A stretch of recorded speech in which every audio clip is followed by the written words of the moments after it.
প্রেম ভালোবাসার মধ্যে আটকে যাওয়ার কারণে তখন আর মুভিটা কন্টিনিউ করা হয় নাই। আমাদের প্রফেশনটা ওরকম সিকিউর না, একটা সিকিউরিটির ব্যাপার থাকে, কারণ আমরা রাত্রেবেলা কাজ করি। রাতে যখন কাজ করি তখন একটা ভয় কাজ করে এখন দেশের সিচুয়েশনের কারণে। এটা একটা মেইন ইস্যুস। আরেকটা ইস্যু হচ্ছে এখন ডিজেটা আর আগের মতো নাই, তো যে কারণে আমি চাচ্ছি যে আবার অভিনয়তে ফিরে যাওয়ার জন্য।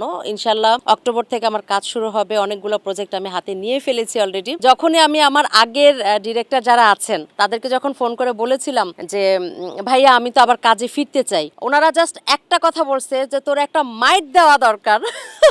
কারণ ওনারা অনেক রাগ হয়েছিল আমার উপর যে আমি কেন ডিজেতে যাচ্ছি। কারণ এটা আমার কথা না, ওনারাই বলে আমি খুব ভালো অভিনয় করি, আমার নাকি ক্যামেরা ফেস খুব ভালো। তো ওভারঅল সব কিছু মিলিয়ে ওনারাও খুব অ্যাপ্রিসিয়েট করেছে যে ওয়েলকাম। আমিও খুব এক্সাইটেড। ইনশাল্লাহ অক্টোবর থেকে আমার কাজ শুরু হবে। RICL TMX, যুগের পর যুগ স্থাপনা থাকে মজবুত। কাজ করা হয়েছে অনেকগুলো সিনেমাতে। সাইমন তারিক ভাইয়ের ছবিতে কাজ করা হয়েছে। দেন আসলে প্রেম ভালোবাসার মধ্যে আটকে যাওয়ার কারণে তখন আর মুভিটা কন্টিনিউ করা হয় নাই। রিয়াজ ভাইয়ের সাথে কাজ করেছি, ফেরদৌস ভাইয়ের সাথে কাজ করেছি, শাবনুর আপু, ফেরদৌস ভাইয়া অ্যান্ড আমরা তিনজন একটা সিনেমাতে কাজ করেছি। মৌসুমী আপুর সাথে কাজ করেছি। আমি অনেকের সাথে, যেমন সাকিব ভাইয়ার সাথেও কিন্তু আমার কাজ করা হয়েছে, যদিও তখন আমার এইজ আরও অনেক কম ছিল। সেটা ছিল উত্তমদার ছবি, উত্তম আকাশ, আর নাজিমুদ্দিন চেয়ারম্যানের ওনার প্রোডাকশন হাউস থেকে কাজটা করা। নাজিম ভাই মারা যাওয়ার পরে আসলে সবকিছু ওনার প্রোডাকশনে যা আছে সবকিছু এলোমেলো হয়ে গেল।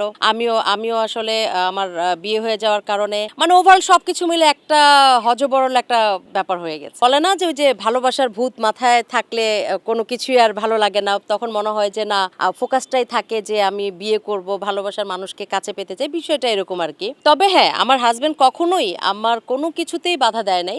যে স্বাধীনতাটা আমি আমার বিয়ের আগে পাই নাই, সেটা আমি বিয়ের পরে পেয়েছি। আমার হাজবেন্ড কখনোই আমি ডিজে করতে চেয়েছি না করে নাই, আমি মিডিয়াতে কাজ করতে চেয়েছি, ও বলেছে তুমি চাইলে তুমি কন্টিনিউ করতে পারো, কিন্তু কেন জানি কন্টিনিউ করা হয়ে ওঠে না। আর এখন ফিরতে চাওয়া হচ্ছে প্রথমত দেশের সিচুয়েশনের জন্য ওরকম সিকিউরিটি আসলে কোথাও মানে পাচ্ছি না।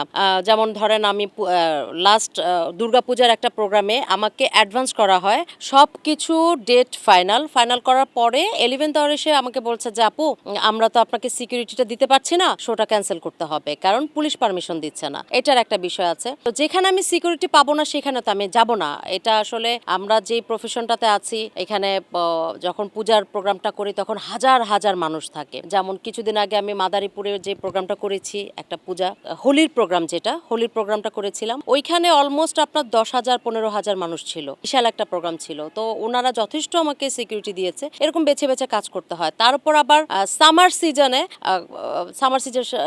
কাজটা কম থাকে, উইন্টারে কাজটা বেশি থাকে। তো আমি আসলে ব্যস্ততার মধ্যে থাকতে চাই।